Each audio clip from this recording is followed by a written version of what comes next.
It's the Black Real Estate Dialogue. Tune in, tune in, tune in, tune in.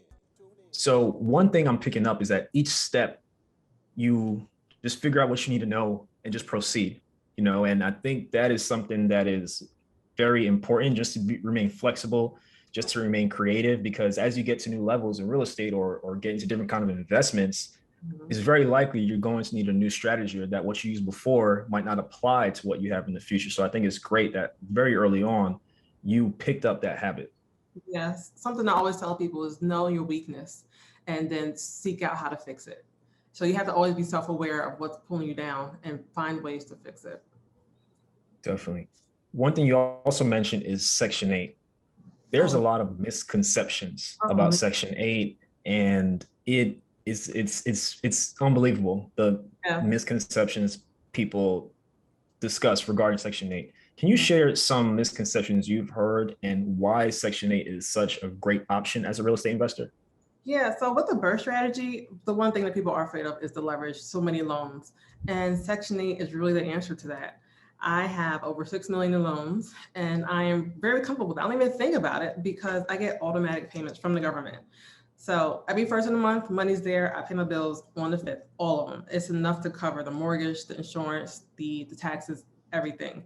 And it really leads me to be able to focus on the next project or next, because it also makes sure all of my automatic payments can cover the financing of my next project. So it's really a huge relief off of me. People worry about it. I said, listen, just learn how to control it, learn how to manage it. And Section 8 is a big part of it. A lot of investors who I know who use Section 8, we have huge portfolios because we use leverage. And leverage is so important in growing. Anyone who is comfortable with it makes a lot of money. Definitely, definitely. And I the guests we've had have all said the same thing, which is why I always like for guests who use it to continue to talk about it, because it's a win-win for both sides. Someone gets an opportunity. Obviously, you vet the tenant as you would anyone else, but you don't have to worry about. I mean, look what happened in the past year, right? So many people lost their shirt. So many people went without rent for so long until maybe a certain assistance came into place. But I'm sure you didn't have many issues during the pandemic. Not a one. April 1st, I was sleeping like a baby. People were losing their shirts. They were like, oh my God. They were calling their tenants, telling them to make sure they were going to pay, which if I was a tenant and I was like a good paying tenant, I don't need you to call me and tell me to pay my rent. I was already going to pay it.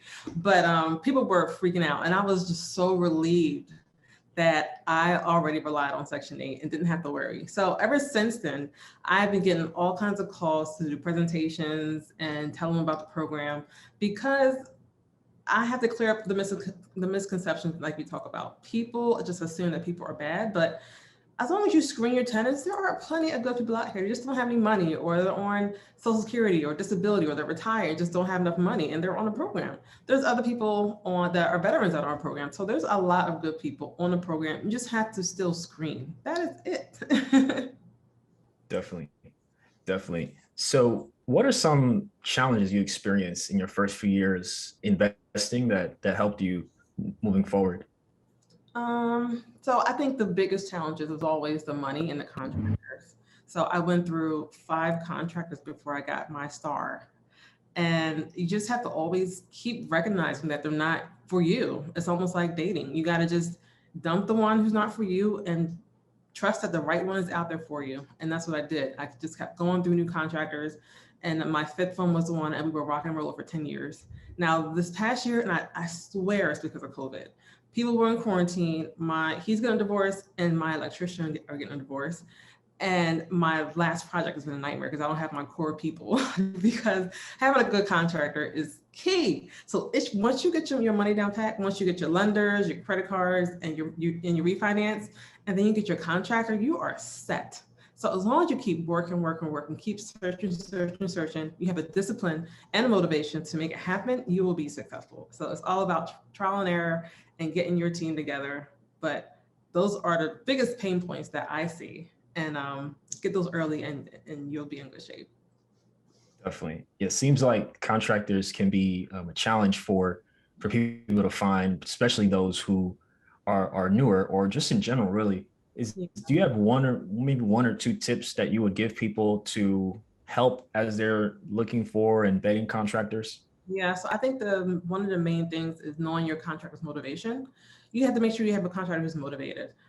And one of the things that I always pick is contractors who have families because they have to feed the family. So ones that are older and are retired, they don't really have a lot of motivation. They just kind of want to get enough money to pay their bills. And so they never finish really. So they're very knowledgeable because they've been doing it for a long time. So oftentimes I keep them as like a backup or to fill in here and there or like be a punch list person. But for most part, I always find that people who have families are the most reliable because they have food to put on the table. Definitely. That's a good tip. I don't think I've heard that one before, but that makes a lot of sense. That makes a lot of sense. Mhm.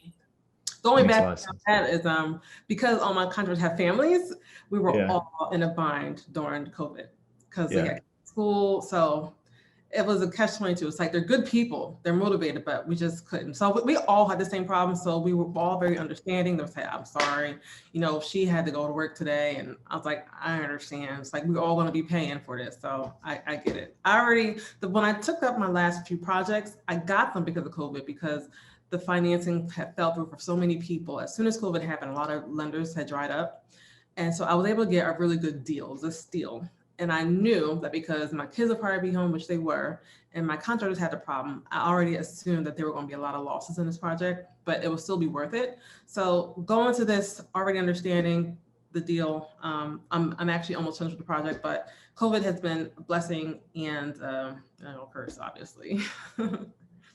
Definitely. Did you continue to acquire? You mentioned this project. Did you continue to acquire pretty aggressively during the pandemic? Did your strategy change at all during that time? So I really want to take a break because, like I said, my kids were home for 6 months, and I Yeah. had a baby. I had a baby in August 2019. He had just went to daycare, so I was like, yes, I get a break because he's my third. I'm like over the baby phase, and so he came back home at 6 months, and I was like, oh my god! I just bought 4 triplexes and a duplexes that I was renovating all at the same time. So it was extremely hard. It was really unorganized, but I got it done in 6 months. And I was going to take a break because I needed it. But this wonderful deal came across my lap. And I wasn't going to take it on. No, I wasn't going to take it on because I love the properties.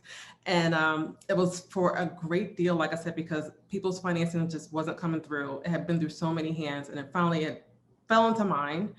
And it came with a great financing package. So I did want to buy it. And I bought a couple other ones because of the same thing. So whenever there is a recession or bad things are happening and people can't get financing, deals always pop up. So I had to take advantage. So yes, I did. I was still buying. I bought about $3 million worth of real estate last year.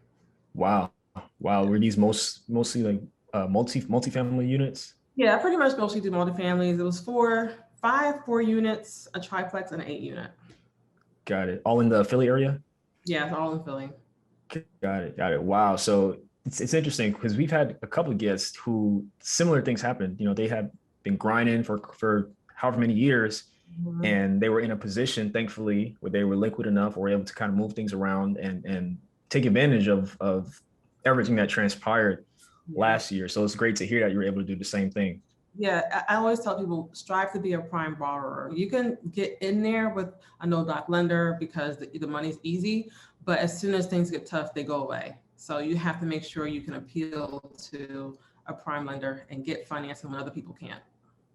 Definitely. Can you share with us more about the Philly market and how you've seen it change since you started? It seems like everyone on the internet wants to invest in Philly, so does clearly it? good things are happening. It's very saturated. The prices are nowhere near as good as they used to be. A lot of things are going above market value. And the people who are new don't really understand that. I was buying, there's a lot of us who were buying, 10, 20 years ago, and the prices have gone up. And we don't buy in those areas anymore because it's no longer a deal. We real investors, we like deals. And so we're not going to buy in areas that are just have appreciated and they're very popular because the price goes up. So I still buy in unpopular areas because that's where the deals are. So there are still some pockets where you can get deals. For the most part, you really have to do it creatively, which is off market. If you have wholesalers or if you source your own deals, you can still get deals that way. But you just have to work a little bit harder. You can't just go on the MLS and find a deal. There are plenty of places not in Philly where you can still find deals on the MLS. Hi everyone, Sam here from the Black Real Estate Dialogue. Make sure to hit that notification bell and that subscribe button and to visit us at blackrealestatedialogue.com.